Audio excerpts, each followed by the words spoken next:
Khairpur district reporter Abdul Razzaq शहरानीपुर बहलार बाज़ार doctor कादिर बख्श मेमण जी पुरानी अस्पताल वाली घिटी में केतिरनि सालनि खां प्योर ब्लॉक न लॻण ख़िलाफ़ दुकानदारनि शहरनि public health engineer SDO public health Ranipur ख़िलाफ़ बुख हड़ताल करे एहतजाजी कैंप क़ाइमु करे छॾी। उन हवाले सां वधीक ॾिसूं था खैरपुर खां डिस्ट्रिक्ट रिपोर्टर अब्दुल रज़ाक शहर जी हिन रिपोर्ट में। जीअं त असां हिन वक़्तु मौजूदु आहियूं रानीपुर शहर में शाही बाज़ार में।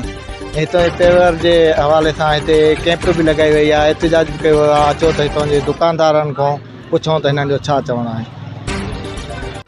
भाऊ जीअं त हे तव्हां घिटीअ जी पहिरीं त पोज़ीशन ॾिसो था, हे कांदड़े साहिब जेको हो परियां रोड अची हिते एंड कयो आहे, त इन एंड रोड ते हितां लाही आहे। जॾहिं बि को रक्शो चढ़े थो या का बाइक चढ़े थी, उन ते लेडीज़ वेठल आहे, मुंहिंजो दुकान उते साम्हूं ई आहे। कई माना हिते हादसा थिया आहिनि, कई दफ़ा माण्हू हिते वीचारा किरिया आहिनि, मोटरसाइकिल था किरिया आहिनि, रक्षा कल्टी बि थिया आहिनि। पर इहो असांखे इहो हे जेको एहतजाज थी रहियो आहे इन हवाले सां तव्हां छा चवणु आहे जेको पेवर ब्लॉक आहे?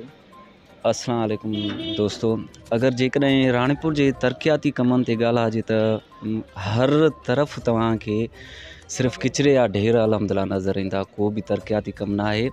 ऐं वॾे ॾुख ऐं अफ़सोस जी ॻाल्हि आहे त 1.5 करोड़ माइनस बजट अचण खां बावजूदि जेका रक़म तव्हां काउंट कयो त साल जी वञी थींदी कम से कम 18 करोड़। और साईं जेके बि हुकुमरान अदा आहिनि, मां उन्हनि खे अर्ज़ु थो कयां, छा तव्हां असांखे इन जे लाइ इदारा ॾिना आहिनि जंहिं इदारे में वञूं त रिश्वत वठनि ऐं उन खां पोइ रोड रस्ता नालियूं असांजूं ॾिसंदव तव्हांखे पाण खे ई जेके हुकुमरान आहियो तव्हांखे ख़ुदि खे शर्म ईंदो त असांजा रोड रस्तनि जी हालति हीअ आहे त अवाम असांजो वॉन्टर असांजा कीअं घुमंदा हूंदा।